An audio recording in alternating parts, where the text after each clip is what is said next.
Hey everyone, this is Stefan from By the Bytes, and in this video I'm going to show you the landscape layer, which is part of the shape layers.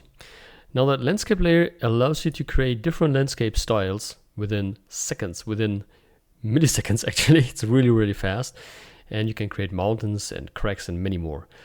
Let's start by selecting the shape layers here, click the plus icon and choose the landscape layer. Initially a volcano is created here. How the volcano looks like depends on the filters you add and how to mix these all together. So we'll just leave, let's say we're taking the arid rocky sharp filter only now. And yeah, each of these landscape styles, which can be selected here, it's a volcano, we have alpine, we have, for example, a canyon, we have crater, what else, furrows, and all these things have different interesting sliders and values as well. So you could, for example, you can scale the furrows, you have offsets here, you can modify the shape, and this is always depending on what you select here, right? So if you're scaling a scale for the canyon, you get different results here as well. So there's a lot of possibilities that you can adjust, like also like adjusting the height scale of the canyon and many more. All these things can be mixed in together, so it's really cool because that means that you could, for example, take that area here, move it out, rotate it, and mix it with the underlying terrain. So the underlying terrain would be like this.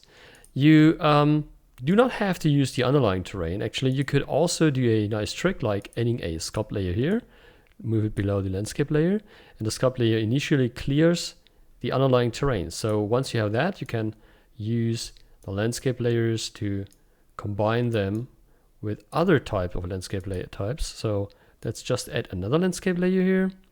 Let's move that out here. And now you can see that it overrides the underlying one. You can do also something like edit on top. So using add means it tries to add the volcano effects to the underlying terrain. You may also use something like maximum. So it just takes the maximum values of that layer here and overrides the underlying ones. Another option would be also to use the blending here. So you could use, for example, reduce the blending here.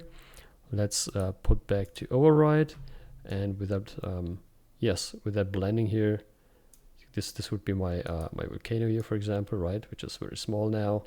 I could, for example, scale it up a bit, because the larger the area gets of the landscape, of course, it's matching the elevation values of the generated landscape.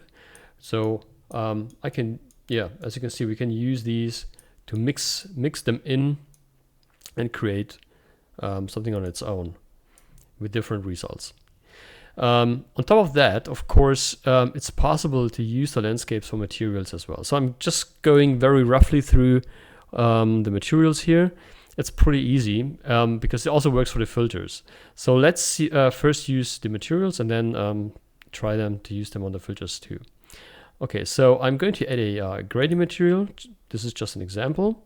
I'm now using my landscape below here. I just use it and drag and drop on that gradient.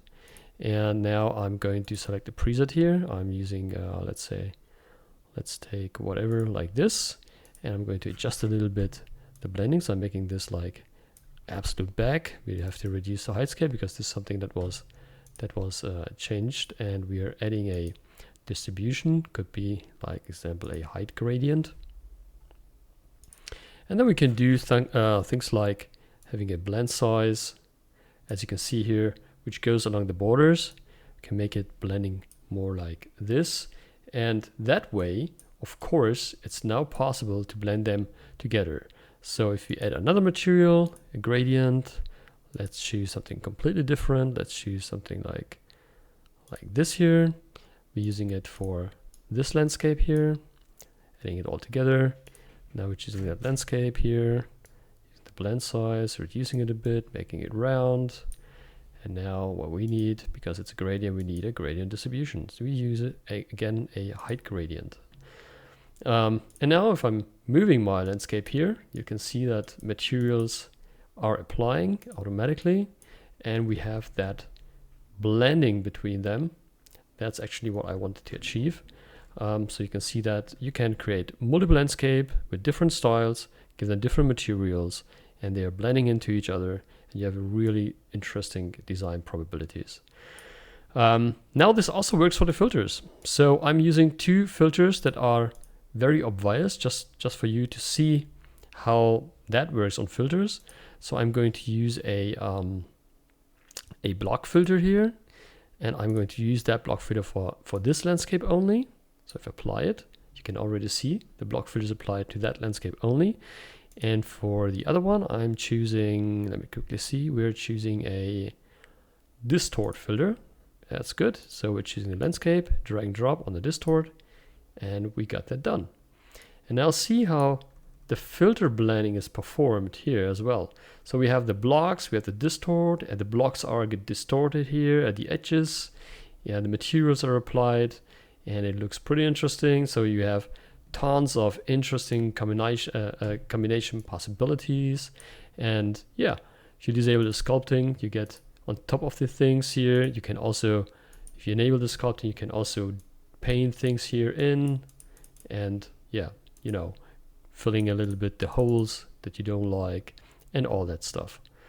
So it's really powerful in that case. You also saw that how fast and incredible performant the system itself works, and how easy it is to mix things together, and what kind of landscape styles you already have here, with many possibilities to adjust per landscape.